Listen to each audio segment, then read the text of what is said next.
स्वागत है आप सभी का एक नई वीडियो सीरीज में। मेरा नाम है एचपी सोलंकी। दरअसल इंडोनेशिया में आसियान देशों के रक्षा मंत्रियों की 10वीं बैठक प्लस शुरू हो गई है। इसमें भाग लेने के लिए भारत के रक्षा मंत्री इंडोनेशिया की राजधानी जकार्ता आधिकारिक यात्रा पर जाएंगे। बताते चले इंडोनेशिया इस वर्ष बैठक की मेजबानी और अध्यक्षता कर रहा है। इस 10वीं बैठक के दौरान वर्ष 2024-25 चक्र के लिए सह अध्यक्षों के अगले समूह की घोषणा भी की जाएगी। आपकी जानकारी के लिए बता दें, भारत 2021 से 24 के वर्तमान चक्र में इंडोनेशिया के साथ मानवीय सहायता एवं आपदा राहत पर कार्य समूह की सह अध्यक्षता कर रहा है। अब आपको आसियान का संक्षिप्त परिचय करा दें। आसियान का पूरा नाम association of south east Asian nation है, अर्थात यह एक दक्षिण पूर्वी एशियाई देशों का एक क्षेत्रीय संगठन है। अगर इसके उद्देश्यों की बात करें तो एशिया प्रशांत देशों के बीच राजनीतिक और सामाजिक स्थिरता को बढ़ावा देना है। ध्यान रहे, वर्तमान में इसके 10 सदस्य देश हैं: Vietnam, Thailand, Singapore, Philippines, Myanmar, Malaysia, लाओ, PDR, Indonesia, Cambodia, Brunei, Darussalam. और इसके संवाद भागीदारी देशों की संख्या 8 है: भारत, अमेरिका, चीन, रूस, जापान, दक्षिण कोरिया, ऑस्ट्रेलिया व न्यूजीलैंड। जैसा कि आप जानते हैं, भारत 1992 में आसियान का संवाद भागीदारी देश बना था। बता दें, आसियान के रक्षा मंत्रियों की यह बैठक सर्वोच्च रक्षा सलाहकार व सहकारी तंत्र है। इसके साथ ही यह आसियान के सदस्य व संवाद भागीदारी देशों के लिए सुरक्षा और रक्षा सहयोग को मजबूत करने हेतु एक महत्वपूर्ण मंच भी है। आपको स्मरण करा दें, रक्षा मंत्रियों की इस बैठक का उद्घाटन सत्र अक्टूबर 2010 को वियतनाम के हनोई में आयोजित किया गया था। वर्ष 2017 से आसियान और आसियान प्लस दोनों देशों के बीच सहयोग को बढ़ावा देने के उद्देश्य से इस रक्षा मंत्रियों की बैठक का आयोजन वार्षिक आधार पर किया जा रहा है। इस बैठक में समुद्री सुरक्षा, सैन्य चिकित्सा, साइबर सुरक्षा, शांति स्थापना गतिविधि, आतंकवादी विरोधी प्रयास, मानव को बारूदी सुरंग से बचाने की कार्रवाई जैसे विषयों पर बातचीत की जाएगी।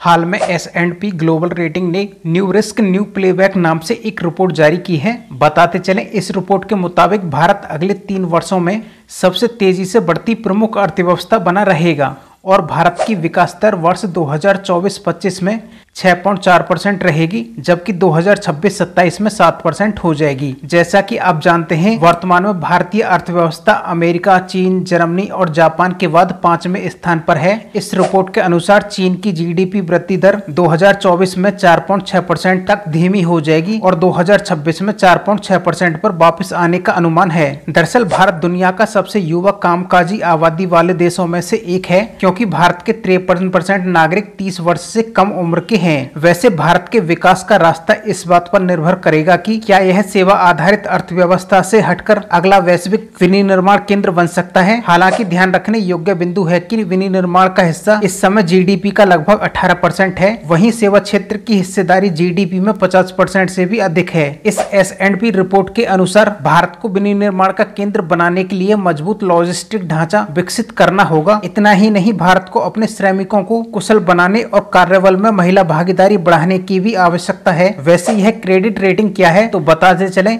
यह विशेष ऋण या वित्तीय दायित्व के संबंध में उधारकर्ता की साख का मात्रात्मक मूल्यांकन है। यह क्रेडिट रेटिंग किसी भी संस्था को सौंपी जा सकती है जो पैसा उधार लेना चाहती है। ध्यान रहे, रेटिंग एजेंसी एक कंपनी है जो कंपनियों और सरकारी संस्थाओं के ऋणों पर मूलधन और ब्याज भुगतान को पूरा करने की क्षमता की वित्तीय स्थिति का आकलन करती है। जैसा कि आप जानते हैं, स्टैंडर्ड एंड पुअर्स 3 बड़ी अंतर्राष्ट्रीय क्रेडिट रेटिंग एजेंसियों में से एक है, जो लगभग 95% वैश्विक रेटिंग कारोबार को नियंत्रित करती हैं। हाल में भारतीय नौसेना ने DRDO के सहयोग से सीकिंग 42B हेलीकॉप्टर से पहली स्वदेश रूप से विकसित नौसेना एंटीशिप मिसाइल का सफल परीक्षण किया है। आपकी जानकारी के लिए बता दें, इस मिसाइल के इस परीक्षण में सीकर और गाइडेंस तकनीकी का परीक्षण किया गया है। बता दें, इससे पहले नौसेना ने एंटीशिप मिसाइल शॉर्ट रेंज का उद्घाटन परीक्षण किया था। अब अगर एंटीशिप मिसाइल की विशेषताओं की बात करें तो इस मिसाइल की मारक क्षमता 500 किलोमीटर है। मतलब यह रेंज सुपरसोनिक इंडो रूसी क्रूज मिसाइल ब्रह्मोस द्वारा दी गई 350 से 400 किलोमीटर की रेंज से अधिक है। इसमें कई नई तकनीकों का प्रयोग किया गया है, जिसमें हेलीकॉप्टर के लिए स्वदेशी रूप से विकसित लॉन्चर शामिल है। इसके साथ ही अत्याधुनिक नेविगेशन और एकीकृत एवियोनिक्स युक्त एक मार्गदर्शन प्रणाली प्रणाली भी शामिल है। अब अगर MRSAM परीक्षण को जाने तो दरअसल इस वर्ष भारतीय नौसेना ने INS विशाखापत्तनम से MRSAM यानी कि मध्यम दूरी की सतह से हवा में मार करने वाली मिसाइल फायरिंग का सफलतापूर्वक परीक्षण किया है। इस मिसाइल परीक्षण से एंटीशिप मिसाइलों को गिराने की क्षमता हासिल हुई है। आपकी जानकारी के लिए बता दें, MRSAM मिसाइलों का निर्माण DRDO और इजरायली एयर स्पेस इंडस्ट्री द्वारा संयुक्त रूप से भारत डायनोमिक्स में किया गया है। हाल में राष्ट्रीय नमूना सर्वेक्षण कार्यालय ने जुलाई-सितंबर 2023 के लिए आवधिक श्रम बल सर्वेक्षण की त्रैमासिक रिपोर्ट जारी की है। इस रिपोर्ट में प्रमुख बिंदु इस प्रकार हैं। भारत के शहरी क्षेत्रों में बेरोजगारी दर पिछले एक वर्ष में 7.2% से घटकर 6.6% हो गई है। आपकी जानकारी के लिए बता दें, 15 वर्ष और उससे अधिक आयु के व्यक्तियों के लिए बेरोजगारी दर 6.6% थी, जबकि पुरुष वर्ग के लिए 6% थी। ध्यान रहे, महिला वर्ग के लिए बेरोजगारी दर पिछले एक वर्ष में 9.4% से घटकर 8.6% हो गई है। इस रिपोर्ट में श्रमिक जनसंख्या अनुपात को भी शामिल किया गया है। दरअसल श्रमिक जनसंख्या अनुपात 15 वर्ष से अधिक आयु के व्यक्तियों के लिए शहरी क्षेत्रों में 44.5% से बढ़कर 46% हो चुका है। इस अवधि के दौरान पुरुषों के लिए यह अनुपात 68.6% से बढ़कर 69.4% हो गया है। वहीं महिलाओं के संदर्भ में यह अनुपात 19.7% से बढ़कर 21.9% हो गया है। अब आपको श्रम बल भागीदारी दर से अवगत करा दें। 15 वर्ष से अधिक आयु के व्यक्तियों के लिए शहरी क्षेत्रों में श्रम बल भागीदारी दर 47.9% से बढ़कर 49.3% हो गई है। इसमें पुरुषों का अनुपात 73.4% से 73.8 हो गया है। वहीं महिलाओं का अनुपात 21.7 से बढ़कर 24% हो गया है। आपकी जानकारी के लिए बता दें, राष्ट्रीय प्रतिदर्श सर्वेक्षण कार्यालय यानी NSSO ने अप्रैल 2017 से आवधिक श्रम बल सर्वेक्षण की शुरुआत की थी। इस सर्वेक्षण के मुख्य उद्देश्य इस प्रकार हैं। दरअसल वर्तमान साप्ताहिक स्थिति के आधार पर शहरी क्षेत्रों के लिए 3 माह के अंतराल पर रोजगार और बेरोजगार के संकेतों का स्पष्ट अनुमान लगाया जाए। इसके साथ ही प्रतिवर्ष ग्रामीण और शहरी दोनों क्षेत्रों में दैनिक स्थिति और वर्तमान साप्ताहिक स्थिति में रोजगार और बेरोजगार संकेतों का विश्लेषण किया जाए। कुछ अतिरिक्त जानकारी देखें तो राष्ट्रीय प्रतिदर्श सर्वेक्षण संगठन भारत सरकार के सांख्यिकी मंत्रालय के अधीन एक संगठन था, क्योंकि इसका नाम अब बदलकर राष्ट्रीय नमूना सर्वेक्षण कार्यालय कर दिया है। इस समय यह कार्यालय भारत के सामाजिक आर्थिक सर्वेक्षण करने वाला सबसे बड़ा संगठन है। इसकी स्थापना 1950 में हुई थी। वर्तमान में इसके महानिदेशक श्रीमती संध्या कृष्ण मूर्ति है। बताते चले, इसका मुख्यालय नई दिल्ली में है। याद रहे, वर्ष 2019 से यह नमूना सर्वेक्षण कार्यालय सांख्यिकी और कार्यक्रम कार्यान्वयन मंत्रालय के नेतृत्व में कार्य कर रहा है। इसके कार्यों को सरल रूप देने के लिए इसे 4 भागों में बांटा गया है, जैसे कि सर्वेक्षण डिजाइन और अनुसंधान विभाग, फील्ड संचालन विभाग, डेटा प्रोसेसिंग विभाग और प्रकाशन एवं समन्वय विभाग। हाल में केंद्र सरकार ने काशी तमिल संगमम के दूसरे चरण के कार्यक्रम की घोषणा कर दी है। इसको ध्यान में रखते हुए IIT मद्रास ने कार्यक्रम के लिए पंजीकरण पोर्टल लॉन्च किया है। दरअसल इस कार्यक्रम में तमिलनाडु और पुडुचेरी से लगभग 1400 लोग 8 दिवसीय दौरे के लिए वाराणसी, प्रयागराज और अयोध्या की यात्रा करेंगे। अगर काशी तमिल संगमम का संक्षिप्त परिचय जाने तो काशी तमिल संगमम भारत के उत्तर और दक्षिणी क्षेत्रों के बीच सांस्कृतिक और ऐतिहासिक संबंधों को मजबूत करने के लिए एक मंच प्रदान करता है। इसका प्रमुख उद्देश्य उत्तर और दक्षिण की ज्ञान और सांस्कृतिक परंपराओं को साझा करना है। इसके साथ ही दोनों क्षेत्रों के लोगों के बीच संबंधों को और भी मजबूत करना है। ध्यान रहे, इसका आयोजन शिक्षा मंत्रालय के साथ अन्य मंत्रालयों जैसे सूचना और प्रसारण, खाद्य प्रसंस्करण, संस्कृति, कपड़ा, रेलवे, पर्यटन आदि के सहयोग से किया जाता है। वैसे इस कार्यक्रम का प्रारूप राष्ट्रीय शिक्षा नीति 2020 के अनुरूप तैयार किया गया है। IIT मद्रास और बनारस हिंदू विश्वविद्यालय इस कार्यक्रम के लिए कार्यान्वयन एजेंसी है। अब अगर तमिलनाडु और काशी के बीच अंतः संबंधों को जाने तो दरअसल भारत की प्राचीन और पारंपरिक ज्ञान प्रणालियां सभी क्षेत्रों में, सभी युगों में और कई भाषाओं में मौजूद हैं। तमिलनाडु, काशी और इसके आसपास के क्षेत्र ऐसे केंद्रों में से 2 सबसे पुराने और सबसे महत्वपूर्ण हैं। बताते चले, वाराणसी, जिसे तमिलनाडु में काशी के नाम से जाना जाता है, दुनिया के सबसे पुराने जीवित शहरों में से एक है। इसकी अपनी अद्वितीय सभ्यता और सांस्कृतिक विरासत है। वहीं तमिलनाडु सांस्कृतिक, कला, शिल्प, साहित्य का एक और महत्वपूर्ण केंद्र है, जहाँ तमिल भाषा में प्रचुर मात्रा में ज्ञान उपलब्ध है, जो दुनिया की सबसे प्राचीन भाषा है। हाल में केंद्र सरकार ने देश में सबसे बड़ा टाइगर रिजर्व बनाने के लिए 2 वन्यजीव अभयारण्यों को विलय करने के प्रस्ताव को मंजूरी दे दी है।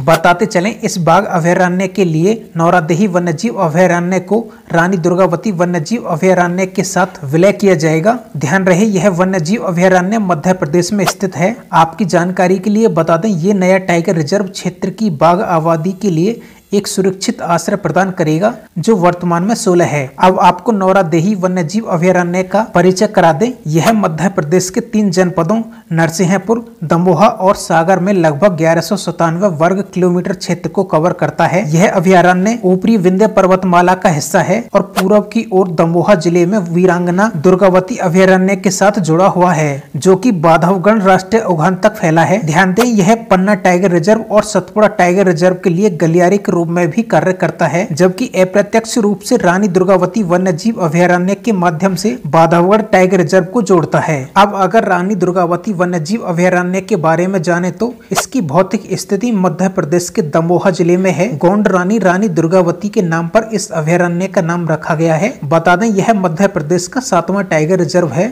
दरअसल प्रोजेक्ट टाइगर की शुरुआत 1 अप्रैल 1973 को की गई थी। यह केंद्र प्रायोजित योजना है, जिसे पर्यावरण, वन और जलवायु परिवर्तन मंत्रालय द्वारा शुरू किया गया है। भारत का सबसे बड़ा टाइगर रिजर्व नागा अर्जुन सागर श्रीशैलम टाइगर रिजर्व है, जो आंध्र प्रदेश में है, और सबसे छोटा tiger reserve bore tiger reserve है, जो महाराष्ट्र में स्थित है। अब अगर राष्ट्रीय बाघ संरक्षण प्राधिकरण की बात करें तो यह पर्यावरण और वन मंत्रालय के तहत एक वैधानिक निकाय है। दरअसल इसका गठन 2006 में संशोधित वन्यजीव संरक्षण अधिनियम 1972 के प्रावधानों के तहत किया गया है। इसमें 8 विशेषज्ञ या पेशेवर होते हैं, जिनके पास वन्यजीव संरक्षण और आदिवासियों सहित अन्य लोगों के कल्याण का अनुभव होता है। 3 संसद सदस्य, जिनमें 2 लोकसभा से और 1 राज्यसभा का सदस्य है, सम्मिलित होते हैं। इसका मुख्य प्रशासनिक कार्य राज्य सरकारों द्वारा तैयार बाघ संरक्षण योजनाओं को स्वीकार करना है तथा आरक्षित क्षेत्र के भीतर किसी भी पारिस्थितिकी रूप से अस्थिर भूमि उपयोग जैसे खनन, उद्योग और परियोजनाओं को अस्वीकार करना है। हाल में भारत और ऑस्ट्रेलिया 2+2 वार्ता का आयोजन नई दिल्ली में किया गया है। दरअसल रक्षा मंत्री राजनाथ सिंह और विदेशी मंत्री डॉक्टर एस जयशंकर ने ऑस्ट्रेलियाई रक्षा मंत्री रिचर्ड मार्शल और विदेशी मंत्री पेनी बोंग के साथ 2+2 संवाद की सह अध्यक्षता की है। इसके साथ ही इस वार्ता में कई क्षेत्रों में बहुआयामी भारत ऑस्ट्रेलिया संबंधों को गहरा करने पर विचारों का आदान प्रदान भी किया गया है। इस वार्ता में प्रमुख ज्वलंत मुद्दों जैसे रक्षा और सुरक्षा, व्यापार और निवेश, महत्वपूर्ण खनिज, ऊर्जा, जलवायु परिवर्तन, विज्ञान और प्रौद्योगिकी, अंतरिक्ष, शिक्षा और लोगों से लोगों के बीच संबंध आदि को शामिल किया गया है। वैसे इस दौरान क्षेत्रीय और वैश्विक मुद्दों पर भी चर्चा की गई है और बहुपक्षीय सहयोग को मजबूत करने के लिए साझा प्राथमिकताओं पर भी विचारों का आदान प्रदान किया गया है। अब आपको 2+2 वार्ता का संक्षिप्त परिचय करा दें। दरअसल 2+2 मंत्री स्तरीय वार्ता 2 देशों के बीच उच्चतम स्तरीय संस्थागत तंत्र है, क्योंकि यह संवाद का एक प्रारूप है जहां पर रक्षा विदेशी मंत्री दूसरे देश के अपने समकक्षों से मिलते हैं। ध्यान रहे, भारत 4 प्रमुख रणनीतिक साझेदारों अमेरिका, ऑस्ट्रेलिया, जापान और रूस के साथ 2+2 वार्ता करता है। वैसे रूस के अलावा अन्य 3 देश भी क्वाड में भारत के भागीदार हैं। हाल में गोवर्धन बायोगैस सम्मेलन नई दिल्ली में आयोजित हुआ केंद्रीय आवासन और शहरी कार्य मंत्रालय के द्वारा। बता दें, इस सम्मेलन में अपशिष्ट से संपीड़ित बायोगैस परियोजनाओं के लिए परिवर्तनकारी नीतियों, मौजूदा राष्ट्र नीतियों और भारत में बायोगैस विकास को बढ़ावा देने वाली पहलों पर चर्चा की गई है। याद रहे, इस परियोजना को भारत सरकार द्वारा वर्ष 2018 में स्वच्छ भारत मिशन ग्रामीण चरण 2 कार्यक्रम के तहत एक राष्ट्रीय प्राथमिकता परियोजना के रूप में शामिल किया गया था। इसका उद्देश्य कचरे को धन में बदलना और संपीड़ित बायोगैस संयंत्र स्थापित करने के लिए एक मजबूत पारिस्थितिकी तंत्र का निर्माण करना है।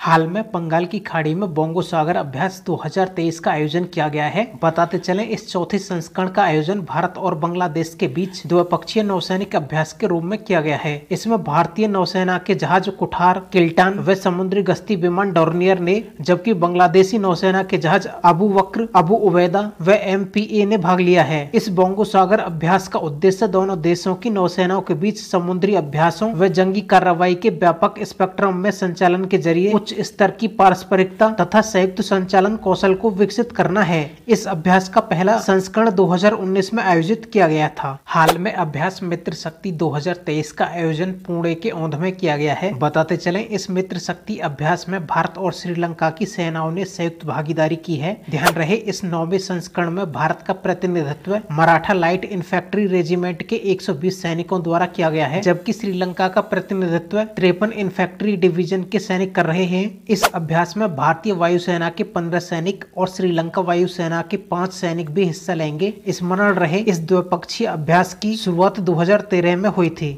हाल में अभ्यास भारत ऑस्ट्रा हिंद 23 का आयोजन ऑस्ट्रेलिया के पर्थ में किया गया है। यह भारत और ऑस्ट्रेलिया के बीच संयुक्त सैन्य अभ्यास का दूसरा संस्करण है। बता दें, इस अभ्यास में भारत की तीनों सेनाओं के कुल 81 सदस्यीय दल शामिल हुए हैं। याद रहे, इस अभ्यास का पहला संस्करण वर्ष 2022 में राजस्थान के महाजन फील्ड फायरिंग रेंज में आयोजित हुआ था। इस अभ्यास का उद्देश्य सहयोगात्मक साझेदारी को बढ़ावा देना तथा दोनों देशों के बीच सर्वोत्तम प्रथाओं को साझा करना है। हाल में संयुक्त सैन्य अभ्यास ब्रज प्रहार 2023 का आयोजन मेघालय की उमरोई छावनी में किया गया है। बताते चले, अभ्यास के 14वें संस्करण में भारत और अमेरिका की नौसेनाओं ने भाग लिया है। याद रहे, इसमें अमेरिकी दल का प्रतिनिधित्व अमेरिकी विशेष बलों के प्रथम विशेष बल समूह के कर्मियों द्वारा किया जाता है, जबकि भारतीय नौसेना का नेतृत्व पूर्वी कमान के विशेष बल के कर्मियों द्वारा किया जाता है। इस अभ्यास की गतिविधियों में आतंकवाद विरोधी, हवाई संचालन और पर्वतीय क्षेत्रों में युद्ध अभ्यास शामिल है। इस अभ्यास का पहला संस्करण वर्ष 2010 में भारत में आयोजित किया गया था। हाल में बंगलुरु टेक समिट का 26वां संस्करण बंगलुरु पैलेस में आयोजित किया गया है। बताते चले, इस वर्ष की थीम ब्रेकिंग बाउंड्रीज है। इस 3 दिवसीय कार्यक्रम में 30 से अधिक देशों की भागीदारी होगी, जिसमें 3000 से अधिक प्रतिनिधि भाग लेंगे। आपकी जानकारी के लिए बता दें, टेक समिति के पहले संस्करण का आयोजन 1998 में हुआ था। इस समिट में भारत USA टेक कॉन्क्लेव के तीसरे संस्करण का भी आयोजन किया जाएगा, जिसका उद्देश्य दोनों देशों के बीच एक सार्थक संवाद स्थापित करना है। इस आयोजन में ग्लोबल इनोवेशन अलायंस भागीदारी देशों के बड़े प्रतिनिधि मंडलों के भाग लेने की उम्मीद है। हाल में ASEAN India grass root innovation forum के 4थे संस्करण का आयोजन मलेशिया के लोंगकावी में किया गया है। दरअसल इस कार्यक्रम में 200 प्रतिभागियों ने भारत समेत 10 आसियान सदस्य देशों का प्रतिनिधित्व किया है। बता दें, यह वार्षिक कार्यक्रम है जो विज्ञान, प्रौद्योगिकी और इनोवेशन के सहयोग के आधार पर भारत और 10 आसियान देशों के बीच मजबूत संबंधों को बढ़ावा देने पर केंद्रित है। इसका उद्देश्य विभिन्न देशों में सामाजिक इनोवेशन को बढ़ावा देना है, साथ ही जमीनी स्तर पर इनोवेशन इकोसिस्टम में गवर्नेंस को भी मजबूत करना है। हाल में भारत को सबसे अधिक संख्या के साथ अंतर्राष्ट्रीय समुद्री संगठन परिषद के लिए फिर से चुन लिया गया है। बताते चलें, भारत का कार्यकाल वर्ष 2024-25 के लिए होगा। ध्यान रहे, अंतर्राष्ट्रीय समुद्री संगठन संयुक्त राष्ट्र की एक विशेष संस्था है और इसका मुख्यालय लंदन में है। आपकी जानकारी के लिए बता दें, इस संगठन की स्थापना 1948 में जिनेवा में एक अंतर्राष्ट्रीय सम्मेलन में एक कन्वेंशन को अपनाकर की गई थी और वर्ष 1958 में इस संगठन की कन्वेंशन को लागू किया गया था।